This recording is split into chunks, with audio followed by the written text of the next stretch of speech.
రాజ్యసభ సభ్యుడు ప్రముఖ cine hero megastar Chiranjeevi ఇంట పెళ్లి సందడి మొదలైనట్టు కనిపిస్తోంది.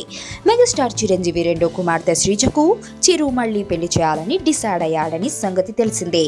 ఇక కొద్ది రోజుల క్రిందట శ్రీజకు చిత్తూరు జిల్లాకు చెందిన ఓ వ్యక్తితో నిశ్చితార్థం కూడా చేశారు. చాలా సీక్రెట్ గా జరిగిన ఈ కార్యక్రమంలో చిరు కుటుంబ సభ్యులతో పాటు ఆ కుటుంబానికి సన్నిహితంగా ఉండేవారు మాత్రమే పాల్గొన్నారు. శ్రీజకు కాబోయే భర్త అమెరికాలో పలు వ్యాపారాలు నిర్వహిస్తున్నట్టు సమాచారం. ఇదిలా ఉండగా మెగా ఫ్యామిలీ శ్రీజ పెళ్లి పనుల్లో బిజీగా ఉన్నట్లుగా తెలుస్తోంది. ఈ నిశ్చితార్థానికి హాజరు కాలేకపోయిన చిరు తమ్ముడు పవన్ దగ్గరుండి మరీ శ్రీజ పెళ్లి ఏర్పాట్లు చేస్తున్నట్టు తెలుస్తోంది. ఇక శ్రీజకు కూడా పెళ్లి కళ వచ్చేసింది.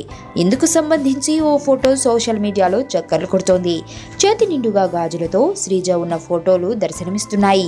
ఓవైపు తోరణాలు, మరోవైపు పసుపు పనుల హంగామా, ఇంకోవైపు ఇల్లంతా బంధుమిత్రులతో సందడిగా మారింది. శ్రీజ ఇంతకు ముందు శిరీష్ భరద్వాజ్ అనే వ్యక్తిని ప్రేమించి పెద్దలను ఎదిరించి పెళ్లాడడం, చివరకు ఓ బిడ్డకు జన్మనిచ్చాక ఇద్దరి మధ్య విభేదాలు రావడంతో విడిపోయిన సంగతి తెలిసిందే.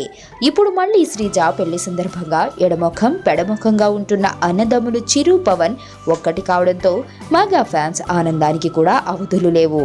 నా కూతుర్ని కిడ్నాప్ చేశారు రిషి. నా కూతుర్ని వెతికి పెట్టగలవా? ఎవరినో పెళ్లి చేసుకొని వెళ్ళిపోయింది. ఇప్పుడు వాళ్ళ కూతురు కిడ్నాప్ అయితే నీకేంట్రా? 2 months బ్యాక్ ఒక చిన్నపిల్ల కిడ్నాప్ అయిందండి. కిడ్నాపా? ఎప్పుడండి? మీరెవరు? నువ్వెవరు? ఎవరు మీరు? ఎక్కడో అమెరికా నుంచి వచ్చి